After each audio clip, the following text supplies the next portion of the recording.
Good evening and welcome to the April 10th, 2012 Waterboro Board of Selectmen's meeting. If you'd rise for the Pledge of Allegiance, please.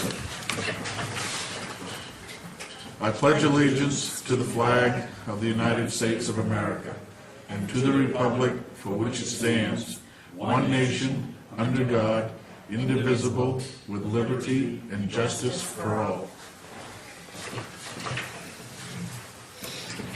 Thank you. I'd like to welcome everyone here tonight and those of you at home that are watching. We're a few minutes late because we met with the town attorney on a couple of legal matters that we needed to deal with.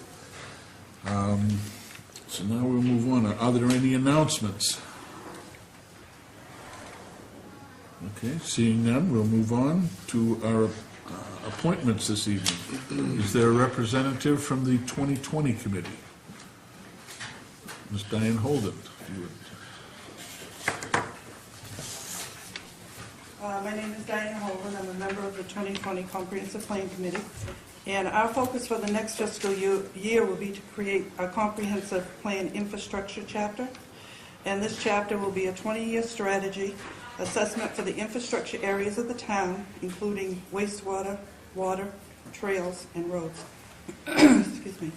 Our work will include the town's existing assets, needs, costs, funding sources to aid in construction and maintaining the infrastructure of the town.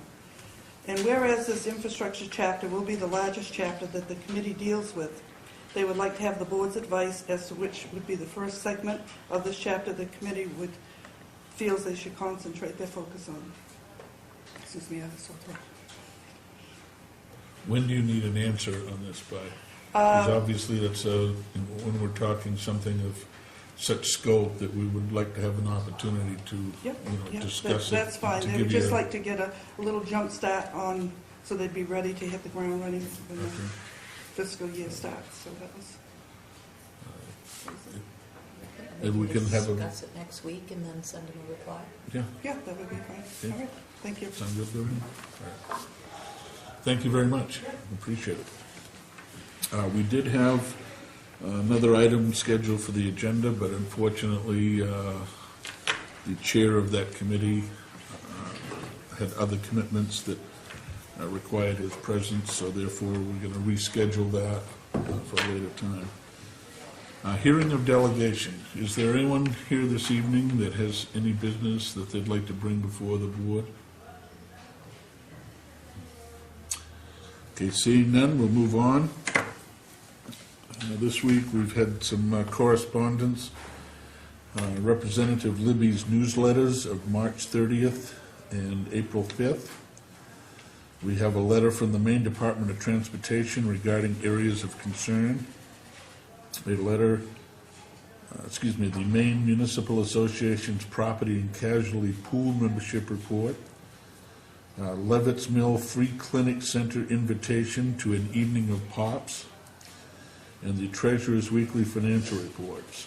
If anyone has any interest in any of that, they can contact the assistant to the town administrator or the town administrator's office. They also may look on the town's website and find that material there.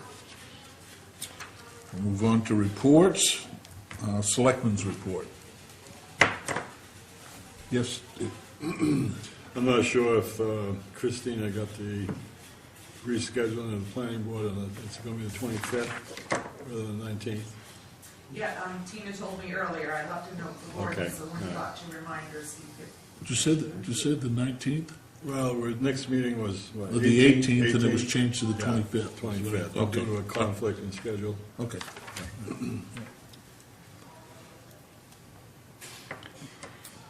I had scheduled last night a Parks and Rec meeting, since there's only two of us on the committee, and Mike was really pretty busy last night, and I said I'd see him Thursday and could go through and debrief and see what any issues that he may have. I would ask the board here, is there anything that you would like me to take to him? Okay, then I will be seeing him Thursday and kind of going through where he's at financially and program-wise. Yeah, that would be just his assurance that we're on track budget-wise. And we're going to be checking into that in more detail as it's on the... Yep. Okay. Yes. I attended the road review committee meeting last night. They had it on Monday night instead of Wednesday this week because they wanted an opportunity to talk before their presentation tonight. And they have canceled their meeting for this Wednesday. They had it last night instead, so, and then I'm sure they'll share the rest of the information. All set? The town administrator is unfortunately not with us this evening. She is not feeling well. So we're hoping that her medication kicks in and she can get rid of whatever it is that she has. Do I have a member of the road review committee here? The chair is running a few minutes late. He's on his way from Augusta, so. Okay, so we will hold that off until later. The road commissioner is not available this evening as he has commitments elsewhere. So we're going to dispense with his report this evening and reschedule that. So we'll move on now to our new business. Discuss and vote on a property tax abatement request that was denied by the assessor's agent for map 9, lot 14-6. So what is the pleasure of the board? So we have Jerry. Jerry. How about we get Jerry in? Yeah, he's on his way. Mr. Assessor, you have the floor. The item that we're speaking about right now is the property tax abatement request that you denied regarding map 9, lot 14-6. If you could enlighten the board, we would appreciate it. I believe Miss Morelli is here tonight. Yes, she's right here. Did you want me to go first? Oh, you do? Yes. What you have before you should be the letter that dated March 14, 2012, which I sent to Ms. Morelli. It's an application for an abatement, and I reviewed the abatement. I also reviewed the comparative market analysis that she prepared in February. And I also referred back to a letter that I wrote to her in October 2011. And I was indicating in that letter that the comps she used were on small lots, and the comps were not very useful for my review.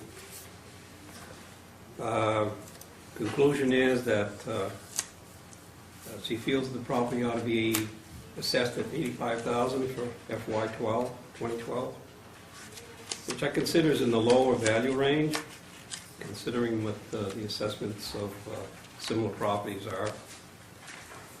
The home is sitting on a 5-acre parcel, which is a much bigger lot than the comps that were used, but it's also the minimum requirement for the zone that she's located in. I feel that the assessment assessed at $175,000, I believe that might be a typo because we're talking about a property that's assessed for $178,800.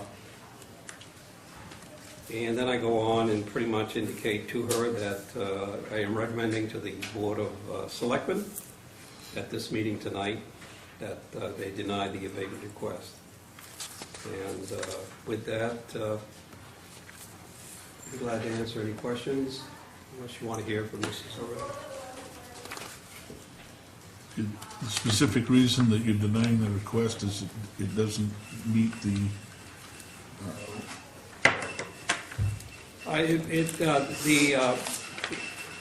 I believe you have a complete copy of the CMA report, comparative market analysis. yeah. And in going through that report, I don't feel that, in my opinion, They are not comparable to the property that she owns on Sherwood Drive.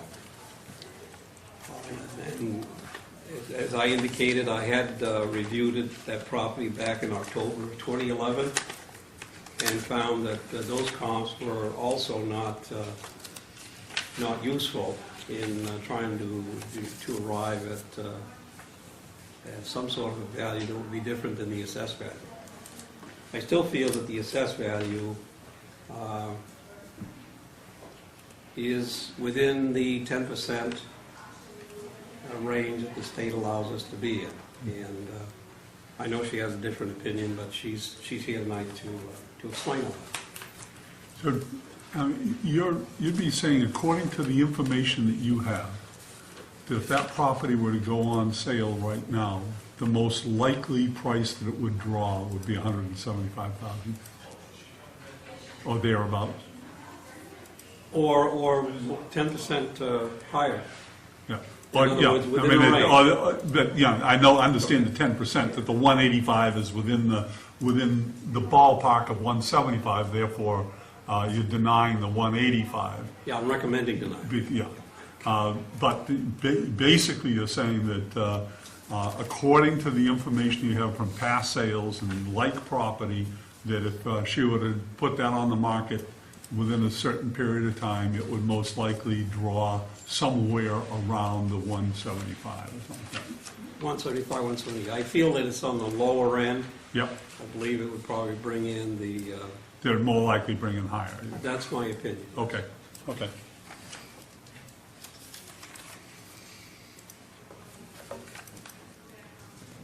Other side?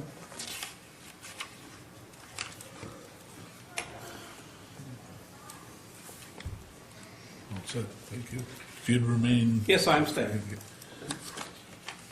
yes, would you have, like, to make any comment regarding this?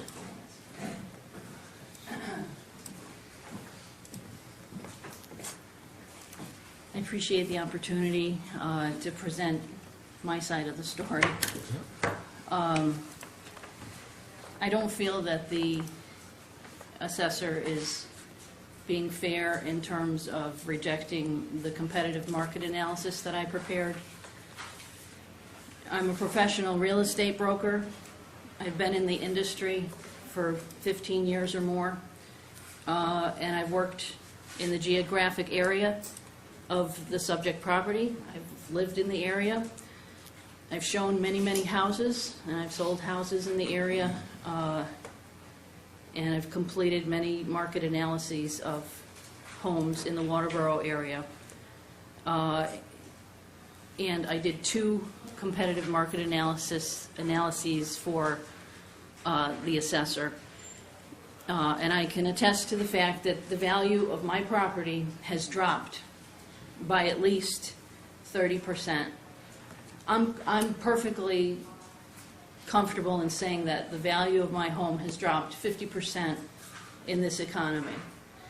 What I'm asking for is a reduction in the assessed value by 30%. I feel that that's being more fair than asking for a 50% drop across the board.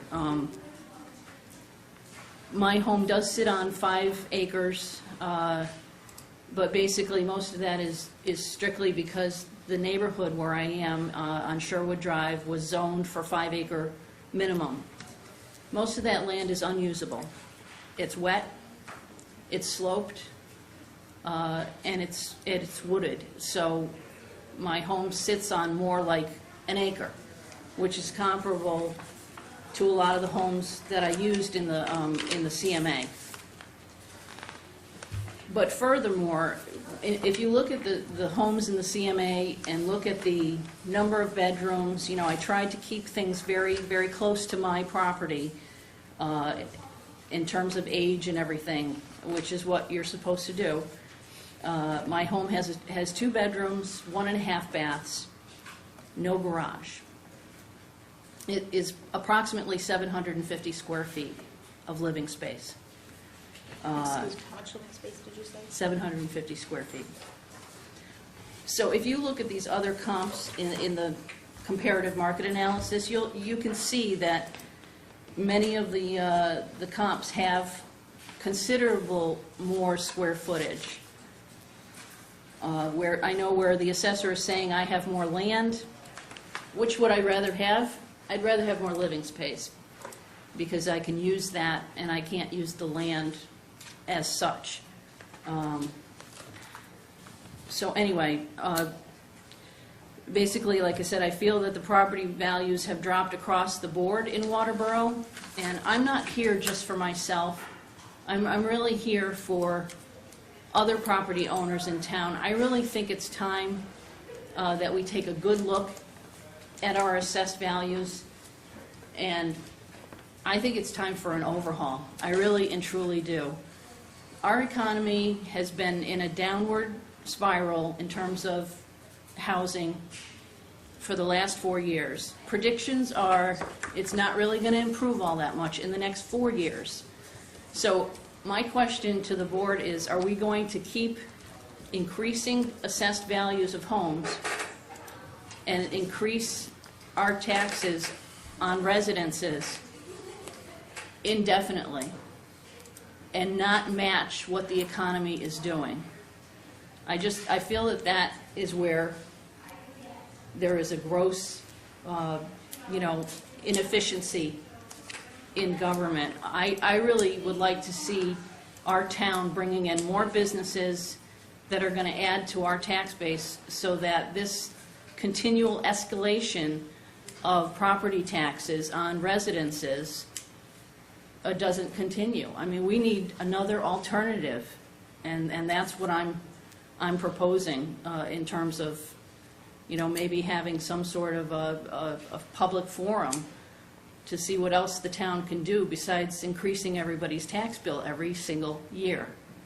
I just feel like there's a blanket assumption that taxes are just going to keep going up. And I can tell you from my professional real estate business that I've tried to show homes to people in Waterboro, and one of the reactions I'm getting is when they look at the taxes in Waterboro, they're starting to say to me, I don't feel the taxes are, fair in Waterboro, or they're too much compared to a Shapley or an Acton or Lyman or Limerick. So we're starting to feel the effects that Waterboro's taxes are too high. So I really, urge the Board of Selectmen to look into possibly reviewing how properties are assessed in Waterboro. My cabin, it's literally a little cabin, and it was meant to be a camp. I don't have the luxury of being waterfront. I think a lot of people think, Lake Sherburne area, it's waterfront, it's great, because Jerry, the assessor, said, you can't use Lake Arrowhead comps. Well, why not? Why can't I? Because they have an association fee? That doesn't make any sense to me. There are areas in Lake Arrowhead that, in my opinion, are far superior to the Lake Sherburne area. And I brought a few pictures to share with you about what my neighborhood looks like these days, because I think we need to get out there. We need to get out into the community, into the neighborhoods, and see exactly what the environments are looking like these days. My property taxes are $2,025 for 750 square feet. No garage, 2 bedrooms, 1.5 baths. And the neighborhood, there are some areas that are just not all that pretty. This is the view from my kitchen window of my neighbor's junkyard. In his backyard, he's got a bunch of cars that he repairs every day. So, that's what I see from my kitchen window. If I go down the street a little bit, this is what I see. An abandoned, dilapidated, ready to fall down, dangerous building. If I go down the road just a little bit, You know, there's an old trailer there that's probably from, I don't know, I'm guessing maybe 1940-ish. You know, just sitting there, and a bunch of other junk. I've asked the town code enforcement folks to do something about the pile of tires that I look at from my bathroom window, and nothing's been done. I've asked them about the, you know, the junk repair yard behind my house that I look at through my kitchen window, and nothing's been done. And now I understand that the code enforcement officer is no longer with us and has moved on. But I just feel that my taxes should not be going up when the quality of my life in Waterboro seems to be going downhill rapidly. I did a separate CMA on the land to show you guys that you think my land is so valuable. In the last 6 months in Waterboro, there's been one sale. One parcel of land, 10 Lot B, Things Mill Road, that sold for $24,000. Okay, and that was 5.06 acres, comparable to what my acreage is. So if you're just going to take the land and say that, you know, it's worth, the current market value, say, is worth $24,000, say it's worth $30,000. If you want to say my land is worth $30,000 because my house sits on it, fine. But you add what the value of my house is now, because I can't sell that house for $175. I'm glad that, you know, the assessor thinks that I can sell that house for $175. I can tell you I can't. I'm in the business. I know I can't. And the reason is, if you look at what has sold right down the street from me in the CMA, 35 Bernier Lane, was a raised ranch of 1,440 square feet, built in 1969, 3 bedrooms, 2.5 baths, and it sold for $109,900, right down the street from me. So I don't see where, I mean, there's a big disconnect between what people, you know, in government are thinking our properties are worth, and in reality, it's a whole nother story, you know, what they're selling for. I mean, just look at the CMA and look at the price tags. $78,750, Northeast Road. Old Portland Road sold for $85,000. New Dam Road sold for $85,000. Bernier Lane, like I said, sold for $109,900. Mayfair Way, which is a log cabin, and in my opinion is the closest comp to my cabin, sold for $110,000. So I guess that's what I'm saying is the reality of the prices that are happening in the market are hugely different than what the assessment is currently. I guess that's all I have to say. I know one of the dilemmas that we face is that, and I'm no fan of taxes myself, but you know, I think just the cost of living. But the dilemma that we have is that we have to raise X number of dollars within the community in order to fund the services and the school system and so forth. Now, on the one hand, if we have a home valued at thus and such, and we have a mill rate here, and we have to raise $100, then if we lower the price of the house, then the mill rate has to go up to compensate for that, so that we can still arrive at that $100 that we have to appropriate in order to fund everything. So the argument that we just need to arbitrarily just drop your value of your property doesn't really satisfy the equation if you think that there's a correlation between that and your tax is dropping on that. The mill rate would change so that the taxes would have to remain roughly the same in order to fund it. I mean, that's one of the dilemmas. I certainly sympathize, you certainly present an argument here that, we really need to weigh out, compared to everyone else who's probably in, similar situations where their home is devalued because of the economic climate. So I'm not sure what the answer is, because it's certainly a dilemma, and I would agree with you that we need to bring business into the community. And we've tried a number of things in order to do that, but it's not as easy as waving the magic wand, and all of a sudden, you have the appearance of industry that's all of a sudden going to absorb, all your taxes. While I can sympathize with you, I think it's unfortunate, that we can't, just do that. And Well, I'd like to I hear mean, from some other members of the board. Yeah. Two issues that you bring up.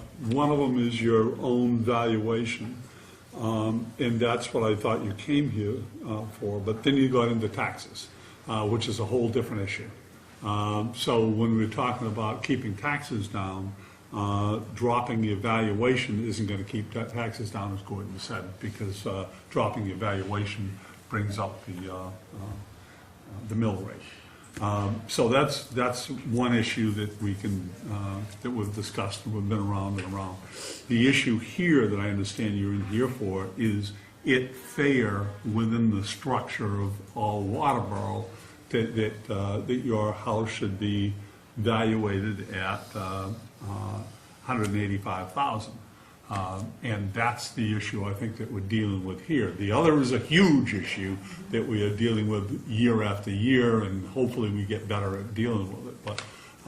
But the one that you bring before us here is $185,000 valuation, fair for the 5 acres and the 2-bedroom home. And if it was worth 20% more 4 years ago, so was everybody's house in Waterboro. So the question is it 50% low? If it's 20% low, then we're basically dealing with other people that have come in here that we've denied. If it's much lower than that, then we need to take a look at it and say, then it should probably be lower. So that's the issue that I see, your specific issue, not the whole taxation issue. Although we deal with that as we go along too. So, I mean, not tonight, but this year. Selectman Woodson? Okay, you have 5 acres, more or less, right? And Jerry, you're saying that the land is valued at $93,000? Is that what I'm reading here? Yes, Dave, that would include purchase of the vacant lot, but also adding the disposal system and a well and other improvements to the property. Including a vacant lot, where did that come from? Well, you would purchase a vacant lot. I think Pat mentioned that there was a vacant lot that sold for $25,000, Lot B. But again, they would have to begin preparing to put a house on that lot. At the same time, they'd have to put a septic system and a well, which is over and above the cost of the land.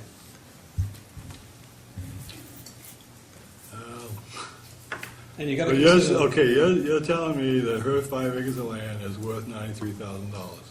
in that neighborhood, Taxation. when we did the revaluation in 2007 to 2008, those were what the values were when you extracted the building from the sale prices that we had.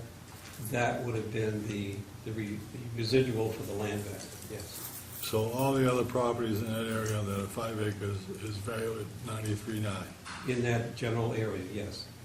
And for that general price. If they're improved lots. If they're improved lots. The vacant ones, of course, would be maybe 30% less, maybe 40%, depending. So the lot value takes into account everything that is part and parcel of that lot except the structure. Yes. So your septic system, your wells, et cetera, et cetera. Access, in this case, I know the road is not the best road in town, but it does have a road which is access and includes the improvements on the lot. So the land, you're saying the land of 5 acres, which I don't consider a great size, it's good size, is worth more than her house. In this particular case, yes. Of course, we don't look at it at the time when we do the revaluation. We are concerned about coming up with the overall value, including the land and the building. And in order for us to do that, we look at many sales and come up with an average of what the building is. We know what the building is because we use a cost schedule. So we can determine the building value. We extract the building value from what the selling prices would be, and that's what you call the residual for the land value. But we do that consistently throughout the entire town. Different neighborhoods, different land value. So when you look at land, you look at square footage or whatever, you don't look at it as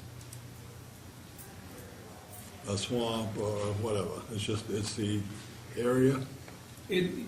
For the most part, this information is computerized, and we'll use the records that we have. Lot size is the predominant factor, yes. So we may not be looking at, well, we would know if it was in a wetland because properties are not allowed in the wetland, but they are allowed a certain distance away. But there are lots that have hilly terrain, they'll be wooded, they'll be somewhat wet in some areas, but they do hold a house lot and accommodate a residential. So if you look at a 5-acre house lot, which is the requirement in this zone, right? What we're saying is that house lot at 5 acres is worth the money that, at least in the 2007 revaluation, that's what it was worth, okay? I don't disagree that this economy has driven everybody's value down. The only way that Pat gets a reduced tax bill is if we reduce her valuation and nobody else's, right? You know, but I think the second part of our argument is that the whole town, we know that the economy has depressed the valuation of property throughout the town, whether it's on Main Street or anywhere else, right? And it gets back to the philosophical question of, okay, if sales were, I mean, at one time, this house sold for $190,000. And now we're saying because of the economy, it's worth half of that, okay? That may very well be true, based on the economy. But I think what we've consistently done is gone back and said, in 2007, here's where real estate valuations, land valuations were in this municipality. That is our baseline. And we've had this discussion before. We can reduce the baseline. We can say, all right, sales all over town have been depressed by $30,000. So we can wave the magic wand in the computer and take everybody's valuation down by 30%. Tax rate, the mill rate goes from $12 to $13.42. Okay? Nothing changes other than you now have a mill rate that's $13 and something, and we're still going to collect the same amount of taxes from that piece of property that we are today. Even though the valuation is 30% lower than what we might have had on the books in 2007. That's all philosophical, right? I mean, we can, the problem is when the market comes back, we're going to have to reverse this whole process because the state sits there and says, we're going to base your valuation and your rates on sales. And it's a multiple year, 3-year rolling average, right, Jerry? That's 2 years. 2 years. So we're always, we never have caught up with that. If you look at a state valuation this year, I believe it is equal to or a tick up from where it was last year. Well, if the economy is so bad in Waterboro, why is the state saying that we're still a rich community from a real estate perspective.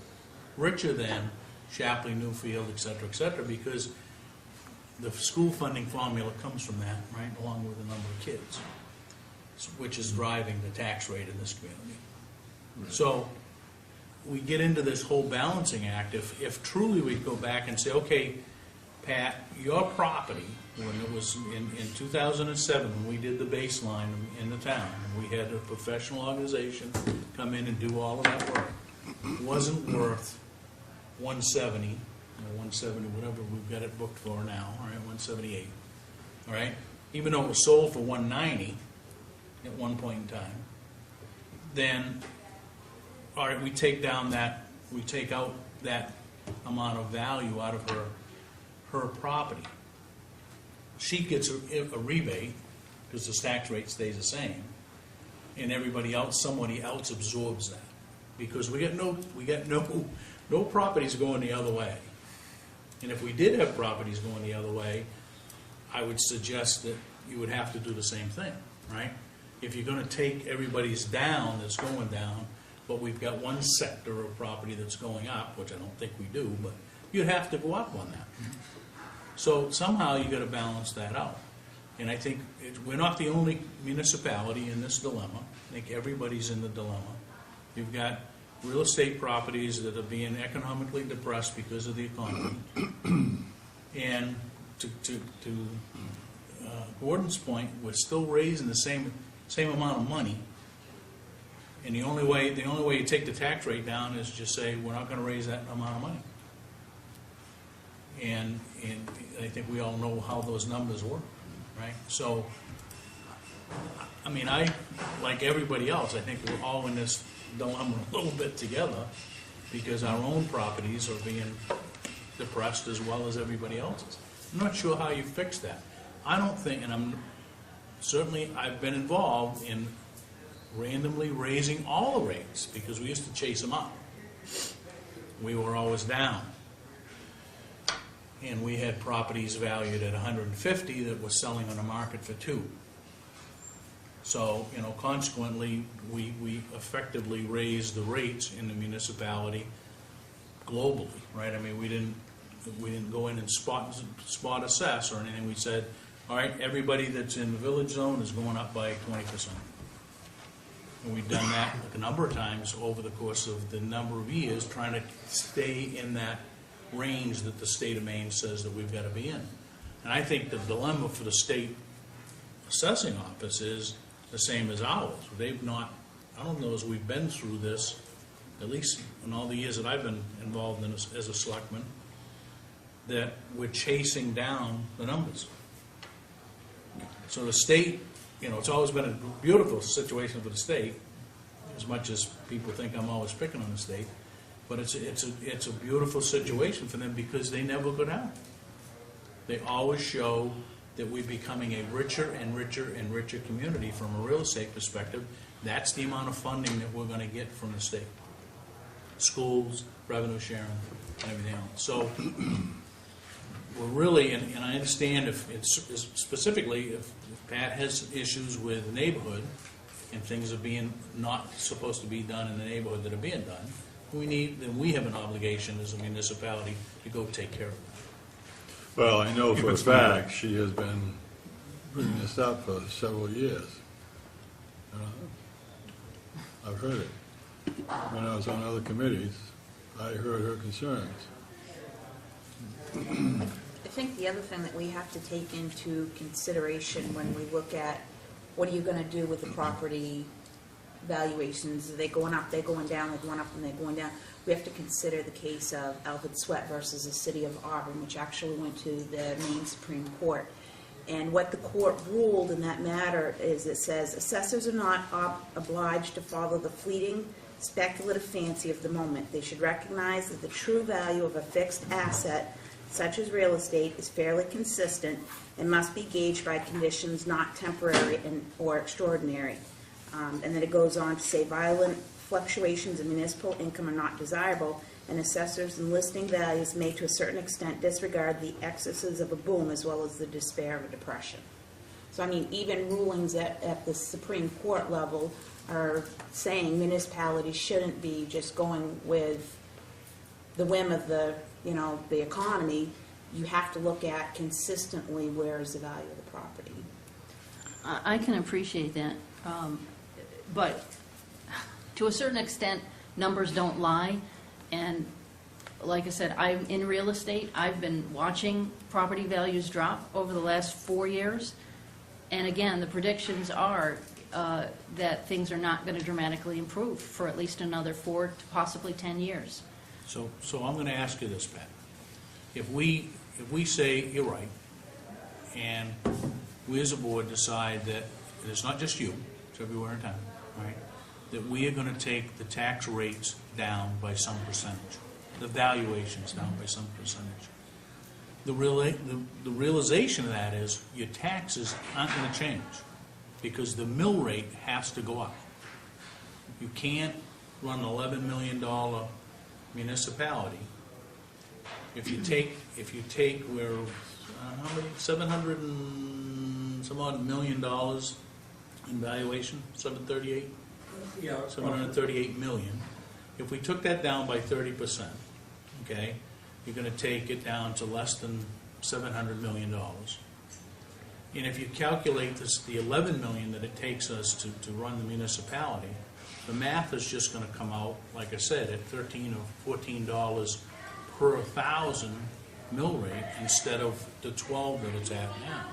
Well, I understand that argument too, Dennis, but I am here specifically for my own property, which I feel is overassessed. It has been since I purchased the property. I feel the Lake Sherburne area is overassessed. I've heard that from other people in town, that particular area, I don't know why, but it was initially overassessed. Again, I think because people thought it was like a luxury little pocket of homes, you know, near Lake Sherburne. But if, you know, the pictures don't lie, if you guys want to come up and see the neighborhood lately, I'd be happy to show you around and show you the junk cars and, you know, the corner of Ross Corner and West Road, which Dave refers to, that I've been trying to get cleaned up. There's a car parked out there right now. You know, people just throw their refrigerators or their junk out there on the corner, and, you know, I've asked for signage. We're, you know, as a committee, we're working with the transfer station committee to get the signs installed that say no illegal dumping. I don't know if that's going to help, but again, it's not a luxury neighborhood. It, you know, we're on a little tiny lake. And I don't have water frontage, but again, I've heard that the Lake Sherburne area, particularly in the Sherwood Drive area, was overassessed to begin with. So I am asking for a complete reexamination of that area, you know, with regards to the land and the value that the assessor has come up with at $93,300. I just don't buy that. I'm sorry, I don't.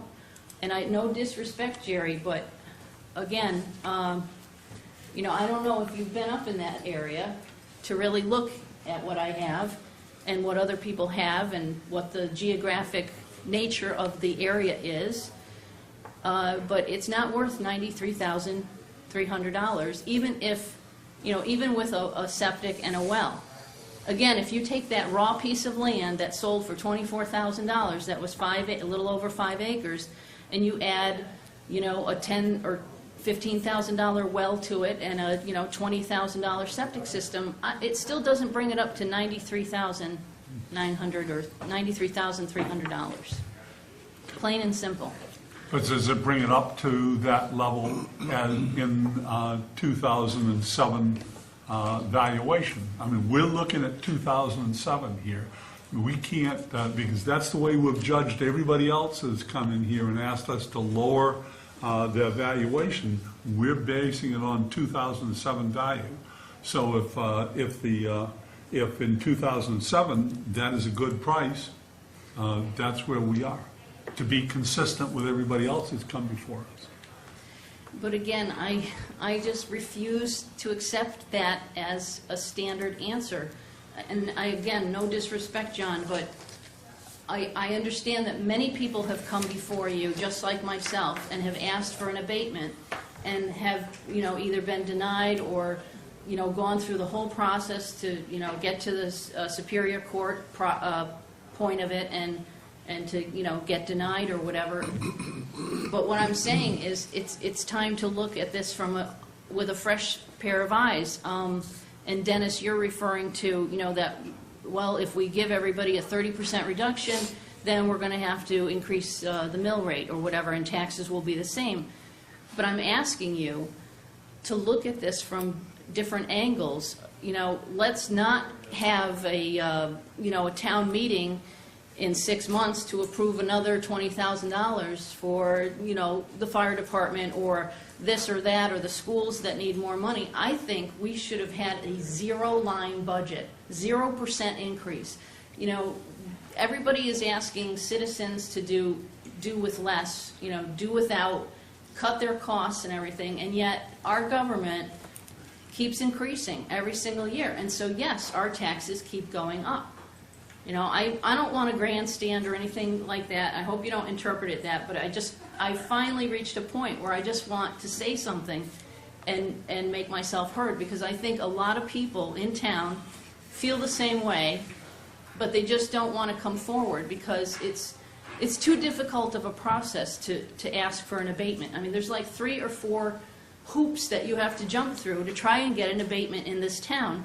And it's ridiculous. It really and truly is. People don't have that kind of time. They're working, they come home late, and just to get to a town meeting sometimes is virtually impossible. I wanted to go to the public hearing about the budget, about the increases that were just voted in, a few weeks ago, but I couldn't get out of work on time.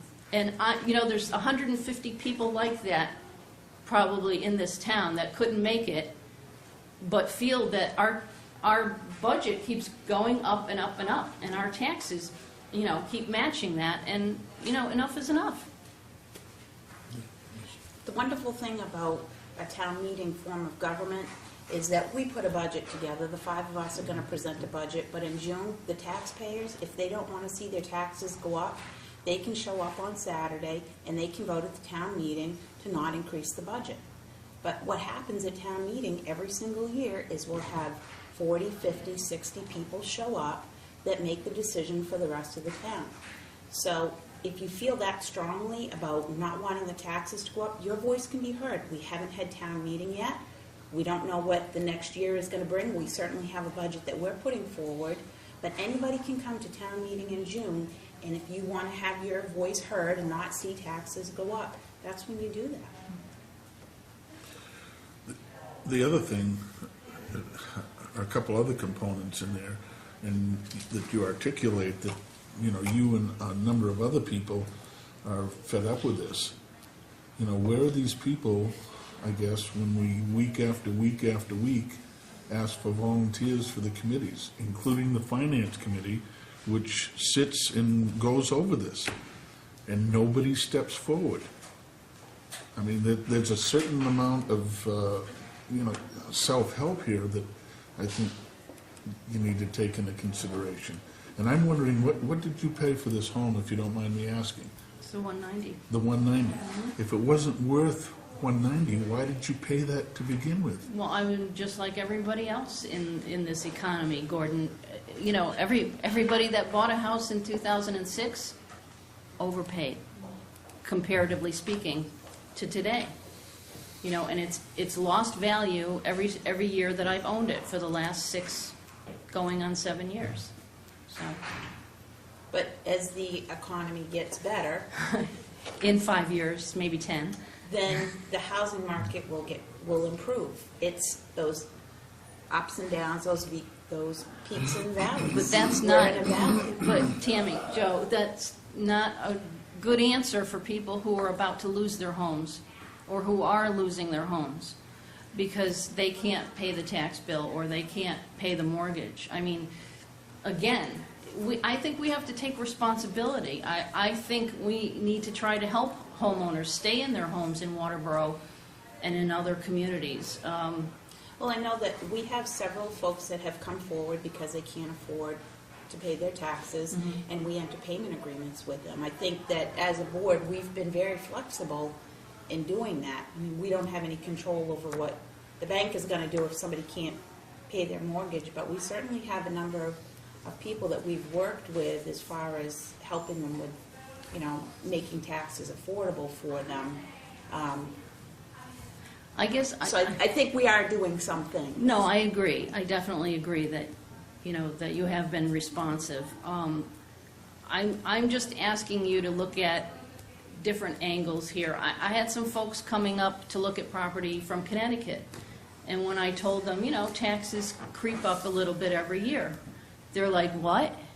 Taxes go up every year? And I said, well, for the most part, you can expect that, you know, and I'm looking at my own experience, and they certainly have gone up every year. Where they're from, their taxes have remained consistently steady, and they've owned the house for 35 years. How does that happen in Where's other that communities? community? Taxes haven't Yeah. gone up in Connecticut in 35 years? Oh, come on.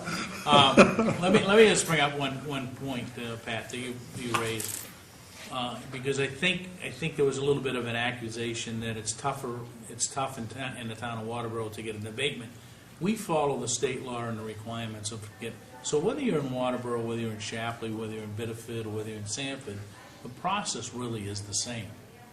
I don't disagree with you, Dennis, Okay, but you know what? I think the whole process in Maine is onerous and cumbersome. I won't disagree with you. And it totally discourages people. I have a land seller who, you know, I have a client who's trying to sell his land. He's paying, I don't know, quite a bit of tax on it, and it's, you know, it's buildable land, but it's been listed on the market now for quite some time. It's over 6 acres, trying to sell it for $65,000, and it is not selling. And, you know, he said the same thing, you know, I'm really upset about my taxes, and, you know, I'd like to talk to, you know, somebody, and I said, well, go to the board meetings or whatever, or try and file an abatement.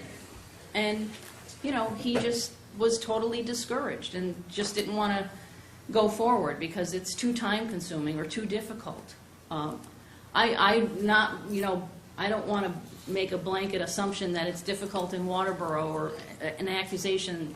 I think it's plain old difficult in Maine to get a tax abatement or to have it at least investigated or reviewed or whatever. I think it should be a lot simpler. I really do, so that maybe people would be encouraged to do more of the same, and that, you know, people's voices could be heard on the subject a little more. Well, people could have a much quicker result, Pat, if they get out and vote no. I mean, there's not a hell of a lot we can do. I feel personally your land is overvalued. But if it's comparable to everybody else's, you know, what do you do? But again, I say that it is definitely more than, 10% overvalued. I'm being very conservative when I say it's 30% overvalued. So if I'm within that 10% minus 10% plus, you know, I think it should be reviewed and it should be reduced. And that whole area of Lake Sherburne really needs a reexamination. You know, like I said, I welcome you guys to come up and take a look at the neighborhood and see what I'm paying over $2,025 in taxes every year for. Thank you. I'll take you up on that. What are you doing tomorrow? I've got a bunch of appointments, but what time? You name the time. I'm flexible. How about late afternoon? Okay? That work? Yep. All right. Thank you. Thank you. And I understand your frustration on this too, and I'm glad that you came forward and let us know, you know, your thoughts on this.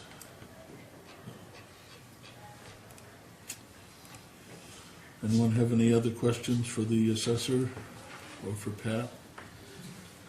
My only question, I guess, back to Jerry is it certainly I think maybe to resolve any open questions, maybe we should take a look at, it's gonna go back to when everything was established, but do we have a pocket, Lake Sherburne area, that may very well be over the market? Or I guess maybe you can answer that simply by when we went and did the reval, did they look at it, or they just say that's where we were, and this is what the market's done, so we're gonna escalate it up?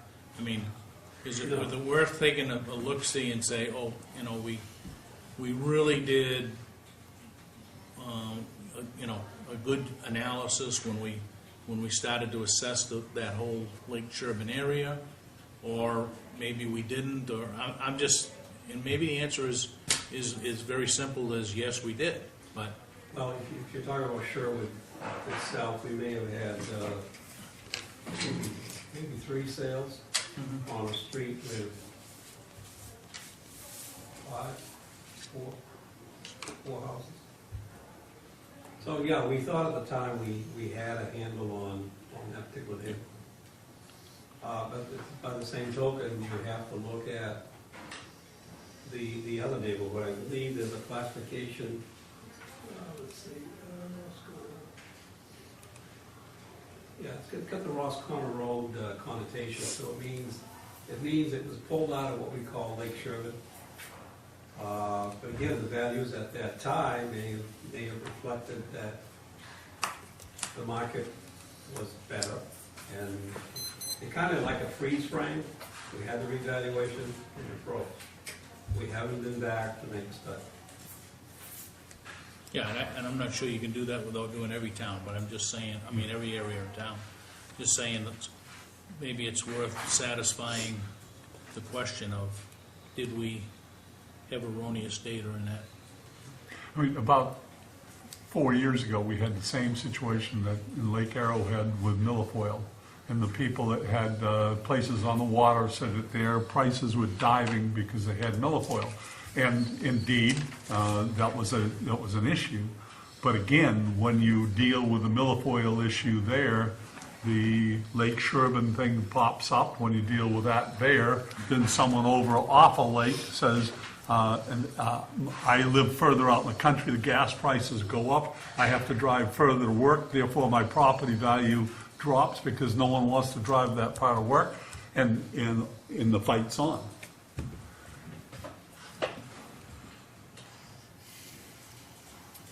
Just one quick thing I looked at here. Pat, I looked at where the property taxes have gone in all the counties, all of the towns in York County. And since 2003 to 2010, 17 of the 29 towns in York County have had a tax increase, consistent throughout the years. So, you know, we're not the only community that's had tax increases.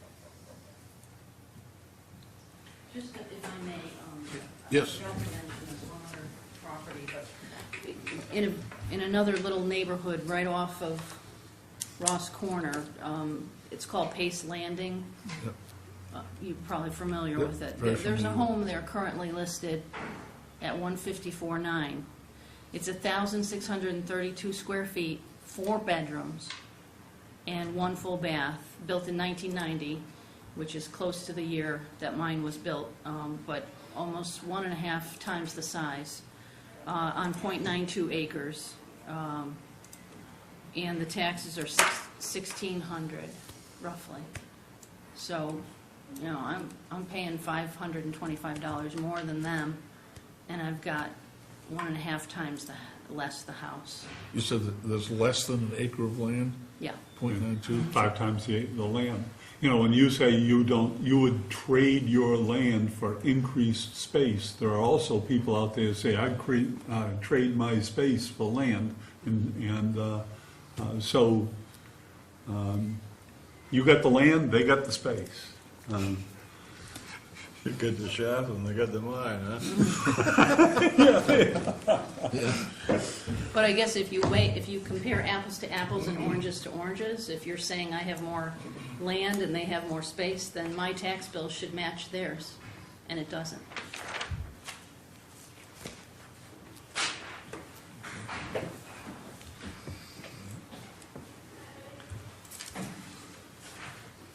Anybody have anything else that they'd like to say regarding this? What is the pleasure of the board on this? Are we gonna reschedule this till we hear a report from the assessor regarding Selectman Abbott's suggestion, or do you want to move on the question tonight?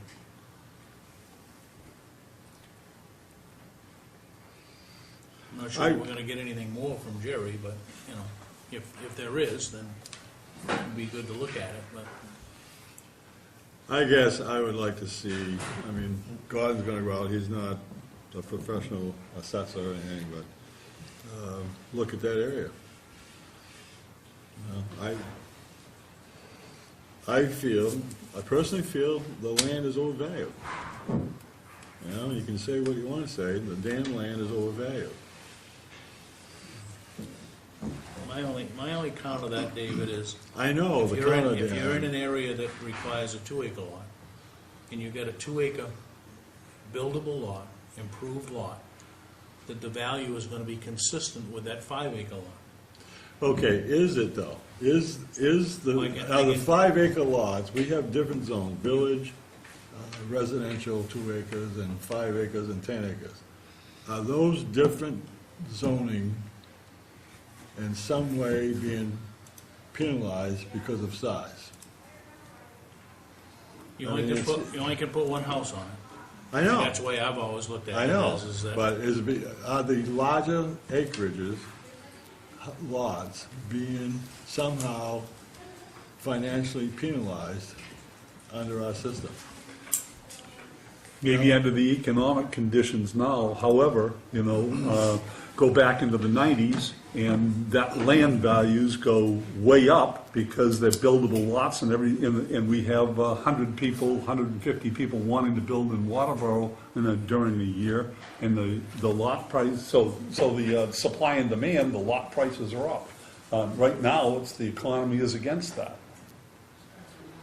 I'm not, just look at the size regardless of the sales, all right? Are those different size lots, is there some inequity in how they're being evaluated?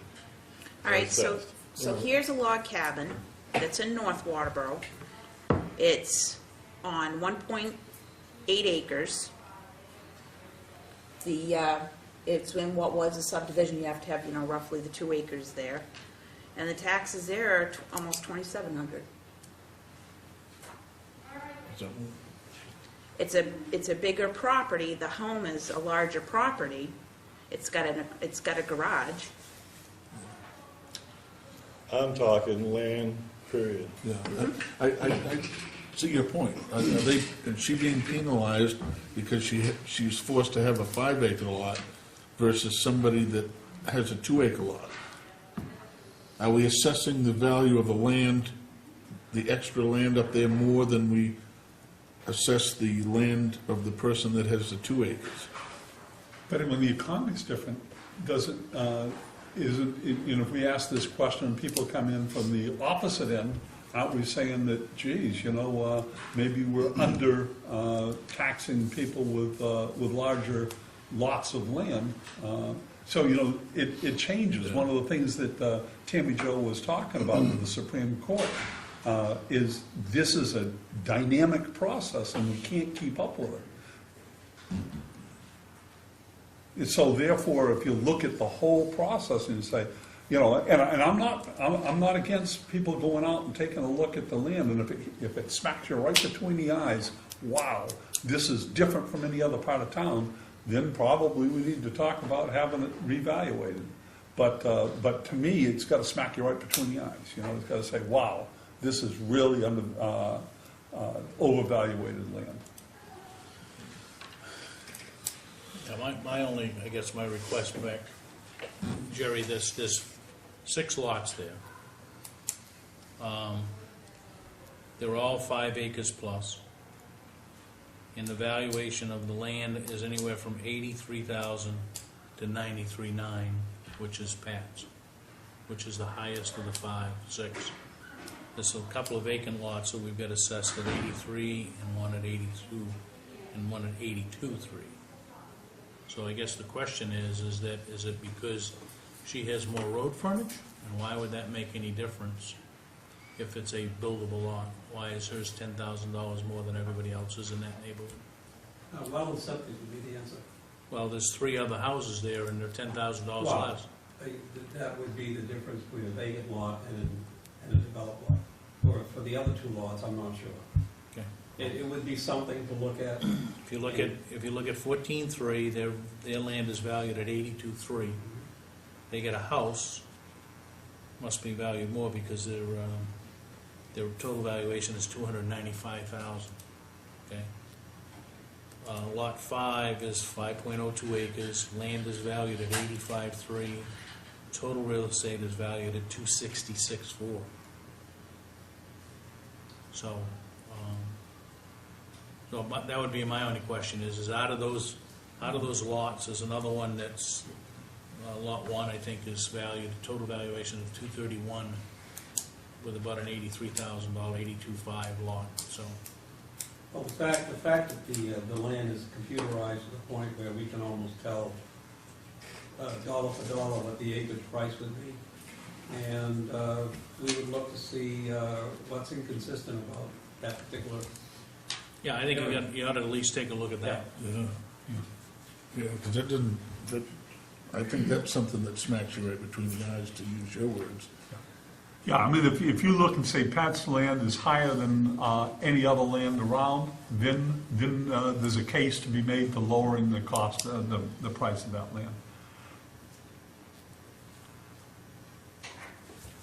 So I would make a motion that we table this, send Jerry back to look at the neighborhood, make sure that it's assessed fairly, and then look at the property value of that lot compared to the other built out lots.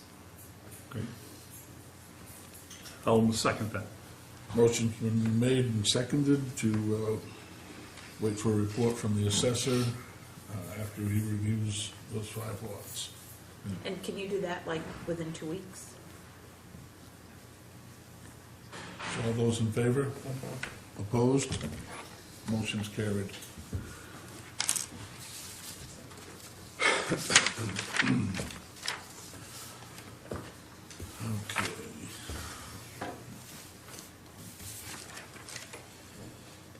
Discuss and vote to schedule the 3rd quarter budget review. You want to go back to road review? Oh, yes, he did show up. Thank you very much. Snuck in. Okay, we will temporarily put new business aside because we are blessed with the appearance of our chairman of the Road Review Committee, and we'd certainly like to hear a report from him. We gotta make this short and sweet, because it's almost 8 o'clock. It's almost time for Are You Smarter Than a 5th Grader? I can't miss that program. Well, I think, according to that clock, you have 50 minutes to do your talk and then make it to North Waterboro. All right, thank you. Well, we'd appreciate it if you did it in 5. All right, That would give you 45 minutes to get there. we done a workshop last night with the Road Review Committee on setting some goals on the upcoming, what we want to do.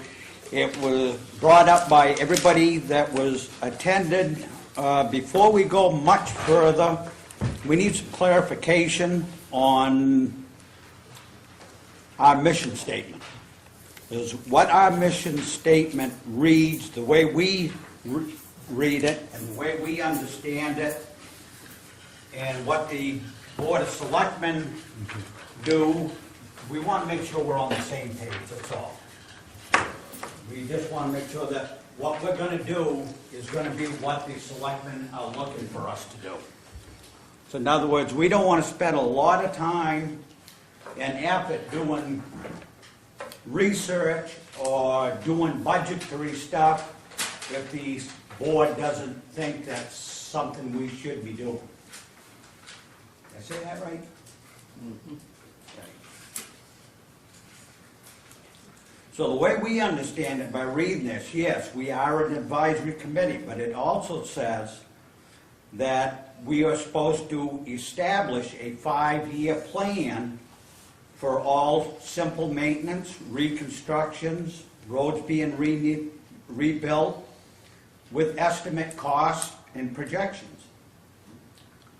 In our mind, that is basically the same thing as the CIP plan, which we've been doing for years. And then all of a sudden, we're told that we shouldn't be doing it. So we're just wondering, what should we be doing? If it's not a CIP, is it just, you want us to do it anyway and just not consider it a CIP? It seems to me, the advisory is the word. So therefore, if you come up with a 5-year plan, it's an advisory plan, advisory to the Board of Selectmen, and we can use it or not use it, and, or use part of it, or most of it. And that's where the committee, working with the board and the board representative, is important, that you feel that your work is taken seriously, because you don't get to set the CIP, but you have hopefully a lot of authority and in the people that do set it. We're not really looking for the authority. We're looking for the mindset is, what we doing, is it helping the town? Yeah, authority is the wrong word there. I think that we, let's say respect. That Okay. the work that you do, that we have the respect, that we take that on as very seriously. But, Okay. How about we just change a few words in this? And the road review committee is still an advisory committee. The road review committee, working with the road commissioner, right, will recommend a 5-year plan prioritizing roads that need simple maintenance, construction, et cetera, et cetera. Second sentence, the committee will recommend the schedule of repaving, restriping, and construction of new roads, as well as established costs, et cetera, et cetera. That takes you off the hook of you will establish a 5-year plan, and you will determine what gets done. Because what we've done the past 2 years is we have worked with the road commissioner and set it all up. And I think that's what's kind of missing in this, is that it should be working in conjunction with the road commission. Now, we get an elected road commissioner that says, I'm not working with a committee, that's another issue. That's really why the committee They'll always exists. want to work with that committee because we have candy. There you go. Yeah, the way I see it, right, is you work on a 5-year plan that you submit to the road commissioner. It's his responsibility as a department head to prepare a CIP plan that he wants to put forward. So that takes the monkey off your back in terms of the CIP. It should rest with the department head. Okay. and then ultimately with And then us. ultimately, it'll go to the, the town administrator, and the town administrator to us, Okay. or to the planner. If they do decide they want to rewrite it, which I think with the committee we would all agree with, one thing we would like to change is the 5-year plan. You can't look out 5 years. It's almost impossible. I think 3 years is more realistic than trying to do a 5-year plan. I mean, we done a 3-year plan this year. 2 weeks after we got it done, we've run across problems already that we may have to change to upgrade. Like, for example, would be Chadburn Ridge, where the bank is washing away. In the past month, that's really has come to a head down there. Well, knowing how enthusiastic you are about getting home quickly, why don't we, if it's okay with the remaining members of the board, send this back to your road review committee. Why don't you define your own mission statement and bring it back before us? And I guess that according to this, we have to approve that mission statement because it appears all the signatures are on here. Yeah. But if you come up with a mission statement that you find is workable and you present it and, we review it and it, meets those standards, I don't see why we wouldn't just sign it, and that way you wouldn't have any argument about what's in it. Okay. Would that be agreeable to the members of the board? Works for me. That is committee? Yeah. You agree with that? Now, I'm wondering too, just for thought purposes, that if some things might deal with a 5-year plan and others wouldn't, let's say, such as maybe a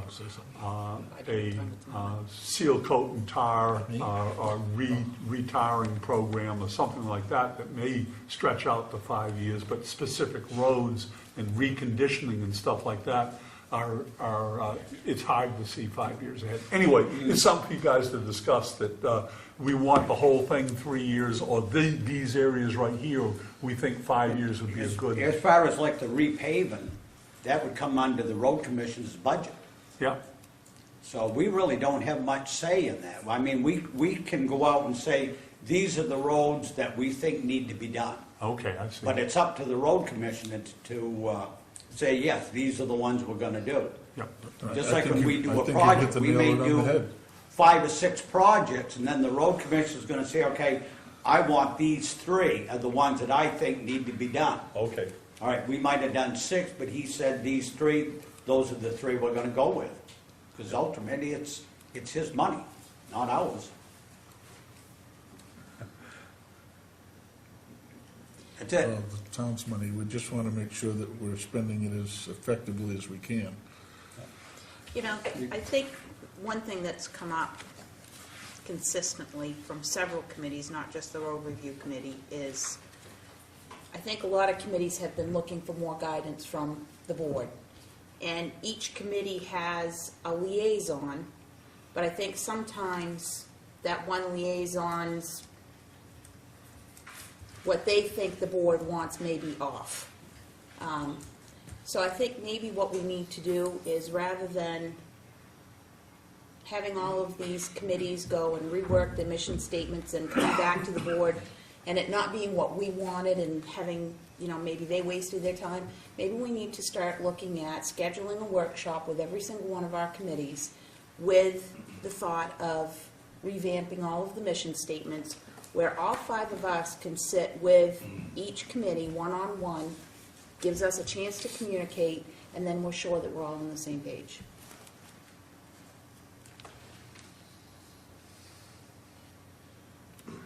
This should be probably going on once a year. Can we proceed with us going to our meeting and coming forward with what we want, and then have the workshop, rather than? I would think that that would be the, at least the start of Yeah. being somewhat productive, right? Why don't we put it out there, Tammy, that if they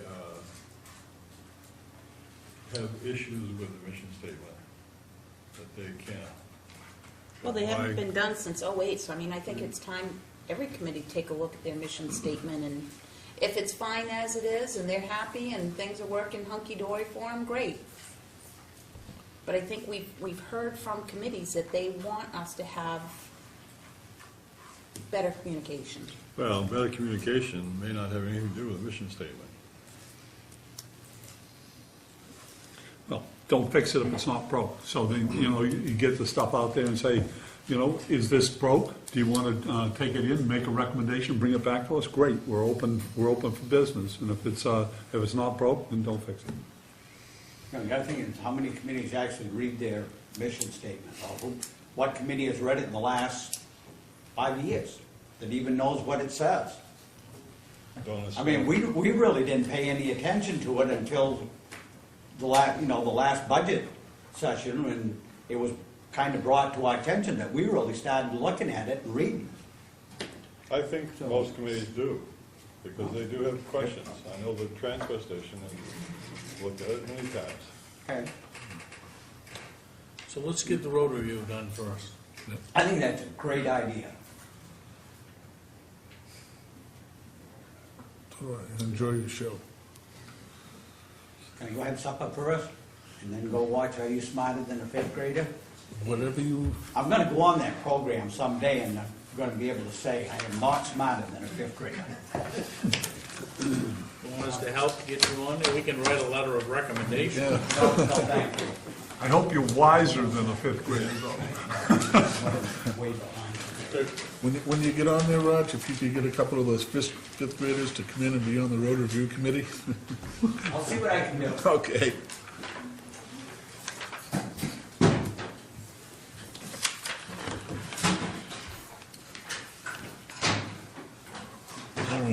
Now we're back to item 2, discuss and vote to schedule the third quarter budget review. What is the pleasure of the board? I'd recommend that we just do it as part of next week's meeting. Sounds good to me. I think we're all, when you really look at the total budget, you know, there's only a handful of areas that have exceeded a 75% spend rate. That's really what I think Nancy's gonna come back in with and assure us that we're all set in those accounts. The balance, I mean, the fire department, in the road thing, you know, we took care of it at the special town meeting, so. I would say, you know, she can put the whole package together, which is necessary. But I think we cover it next week at the meeting.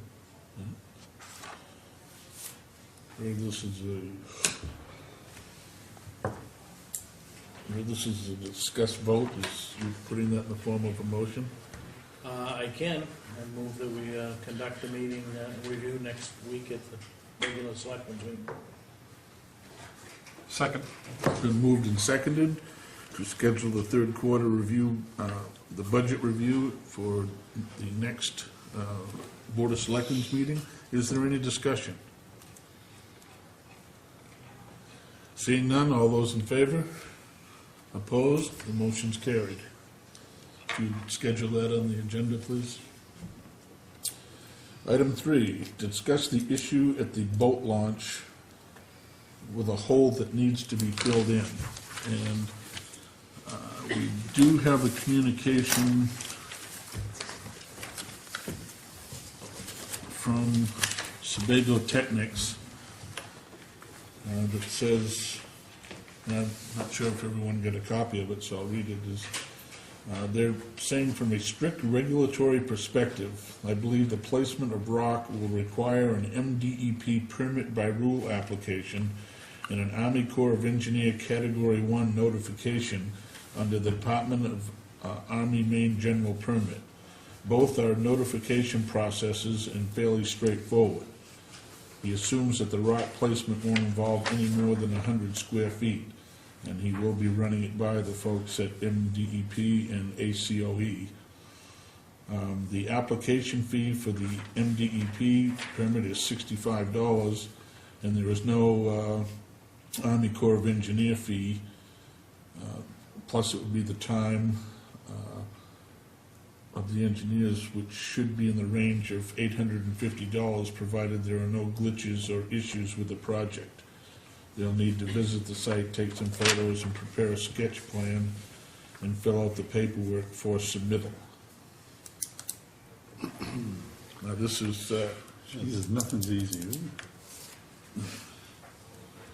so what is what's the pleasure of the board right now? Well, have we, I mean, I'm troubled by $850 for probably 2 hours' work and their stamp. I mean, I just feel that, shop around. No, I guess the question is do we need somebody with a PE after their name to submit a permit by rule to the MDOT? Probably do, but I'm sure there must be somebody out there who will do it for less than $850.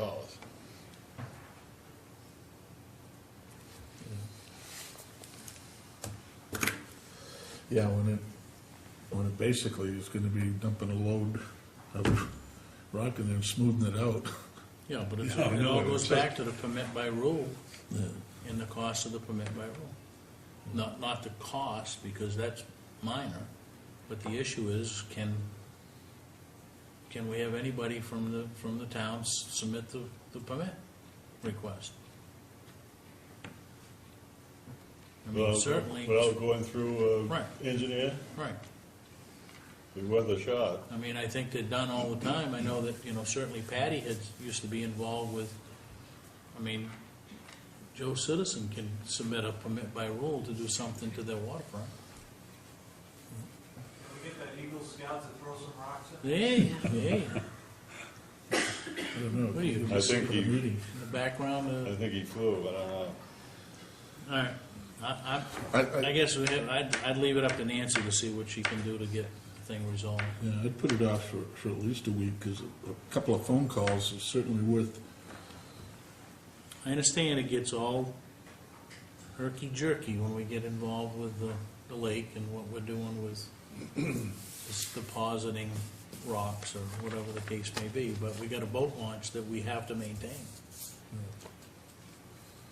And I'm not sure that the citizens in this community would expect that we're gonna go spend $1,000 every year to maintain a boat launch, that we're, probably most of the damage comes from people just randomly using the lake. How do we even Other know? towns. How do we even know that that's really going to correct the problem? By, I don't know. Is that? All you're doing is filling a hole, you're not correcting the problem. People are still gonna power Yeah, they're load, gonna- and it's just gonna be another hole in a few more years. Yeah, but I mean, if there's some way you could put, I don't know, what do they call those things where you can, pump the water out of that section and have some more cement there. That's So- gonna cost you more than $850. Yeah. Well, yeah, but we wouldn't be going back there, Well, I $850 do- every year and Do having we rocks. know how deep, I mean, how far out are we talking? Is it 8 feet, 6 feet? I mean, I don't how even know deep's that. the water? I think it's not very deep, because it's right where they back the trailer down into the water, right? And then when the boat gets to the trailer, Okay. so you, say it's a 17-foot boat, you're 34 feet out into the water. In there, it's, what, 4 or 5 feet deep? Because now, once the hole's there, it's probably 8 feet deep, but When a game warden gets his boat stuck in a hole there, then maybe we get the state. Okay, how did this come about? Is this from Mike? Is this No, this is from the DEP, a fishing No. game, or what? from some of the people, I guess, that tried to launch boats down there. I mean, I guess you go out and drop off there. Oh, I see, they're losing their trailers and, There is a hole down there. There's no doubt about it. right now, I see we're running out of time, running out of runway here. The water's coming back up. Yeah. I'm not sure that you're gonna do anything now that's gonna prevent it. I think the time to do it is when there's no, when the lake's drained, and you got the opportunity to go out and fix it. Maybe we can put tin cans out and people can donate money that use the launch this year. well, I mean, I've been to different boat launches, and this one is like a Cadillac compared to most of them. But doesn't mean, it doesn't need to be corrected, but if we do have to go through a certified engineering outfit, I would like to see some research done on someone else for less money.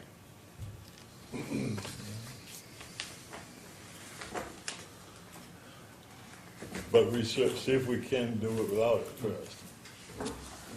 So this doesn't require a vote on this, but we'll turn this over to the town administrator for a little bit of investigation, and then we'll have this on the agenda again for next week.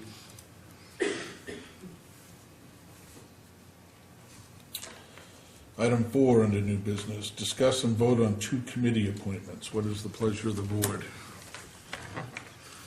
I Husband, move that wife? we appoint Amy and Tony Lucarelli to the Conservation Commission as a start to bringing that commission back into.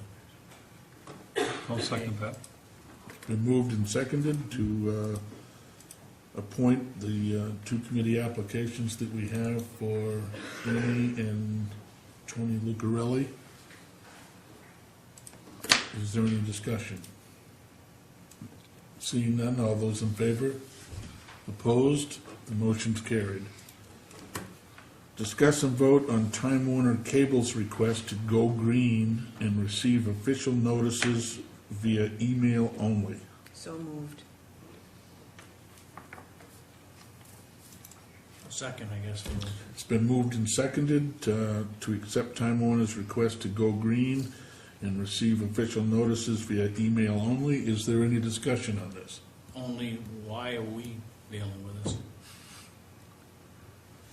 What's it have to do with that? You know, Because my way of determining how a company that we deal with submits their bills to the town of Waterboro. probably a regulation that they have to get permission, Dennis.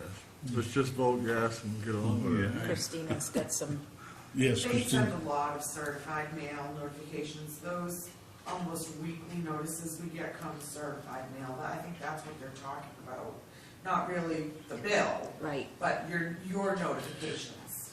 We're extending come by again email.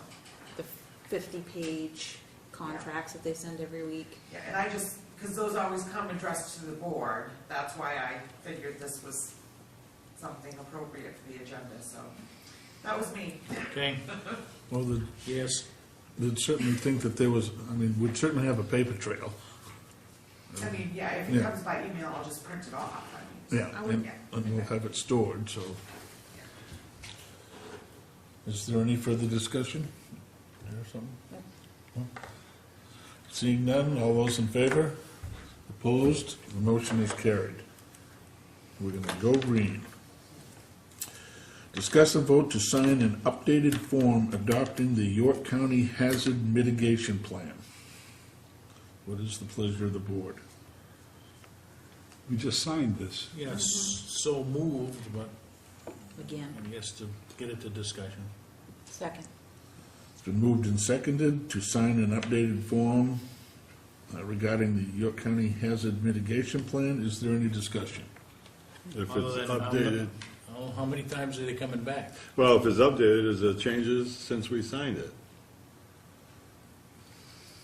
My understanding is nothing has changed, but the form that you approved a promulgation statement, and apparently that's not acceptable by whatever agency they have to submit it to, so now they've provided this other form that needs to be approved.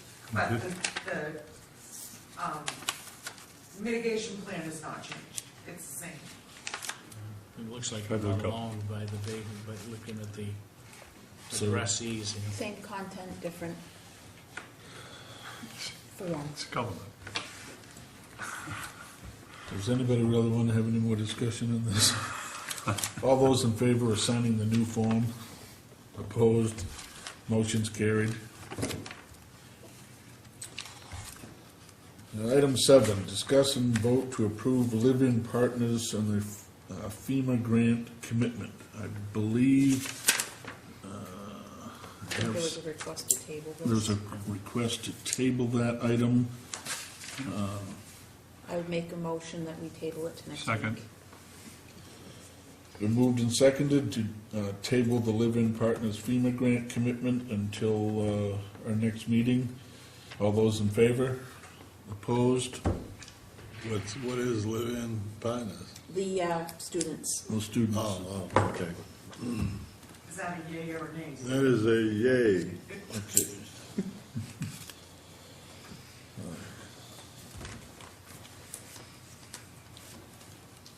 Okay, no old business, fortunately. So the chair now will entertain So a moved. motion. He Second. wants to watch harder than a fifth grader too. Okay. Moving right along, for the record, we have a motion that's been seconded to accept the warrants for bills and payroll. All those in favor? Opposed? Motion's carried.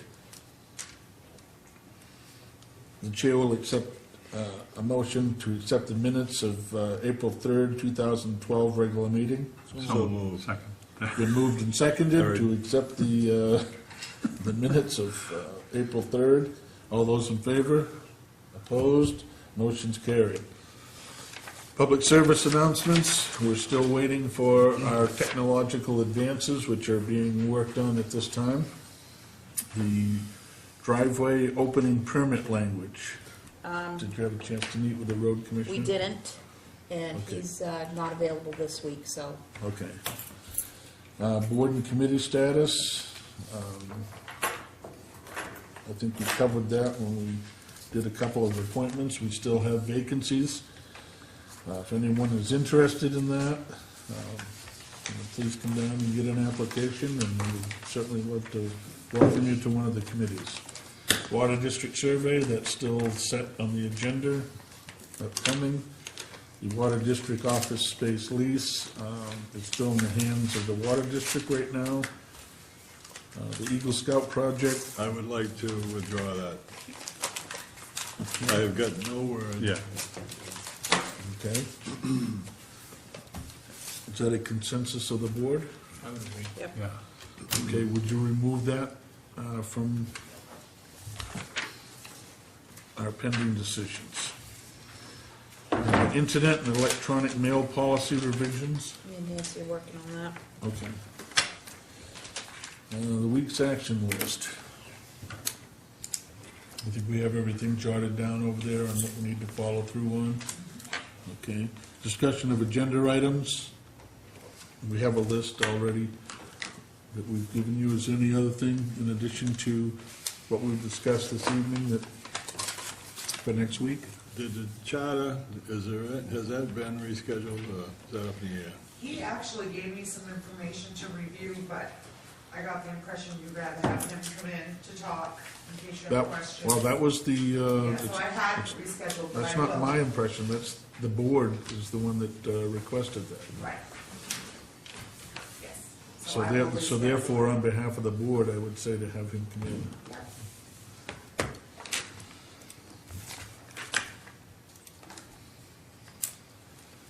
Anything further?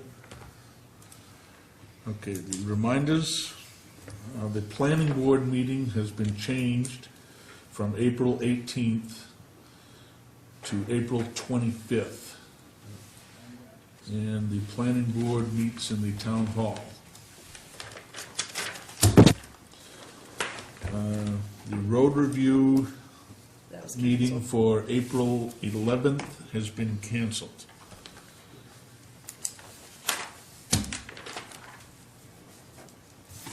Therefore, the amended reminders are as follows. Thursday, April 12th at 6:30 PM, the Old Home Days Committee will meet at the Old Town Hall. On Thursday, April 12th at 7 PM, the Finance Committee will meet at the Old Town Hall.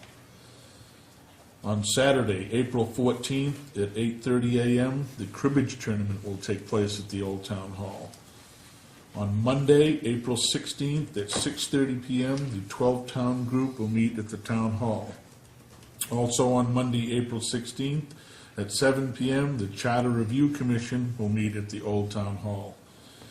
On Tuesday, April 17th at 6 PM, the Selectmen will meet in the Town Hall. We'll have reports at that time from the Transfer Station Manager, the Transfer Station Recycling Committee, and the Eco-Maine representative. On Wednesday, April 18th at 7 PM, 25th now. I'm going to correct that. It's April 25th. I'll read that again in a minute. Monday, April 23rd at 6 PM, the Transfer Station and Recycling Committee will meet at the Old Town Hall. On Tuesday, April 24th at 6 PM, I'll have a Selectmen's meeting at the Town Hall, and there'll be a public hearing to consider adopting a new ordinance exempting active military duty personnel from vehicle excise tax. We will also have a report from a representative of RSU number 57. On April 25th, the planning board will meet at the Town Hall, and that concludes the reminders that we have. No one has anything further. The chair would entertain a motion to adjourn. So moved. It's been moved and seconded to adjourn. All those in favor? Opposed? The motion's carried. Good night, everyone.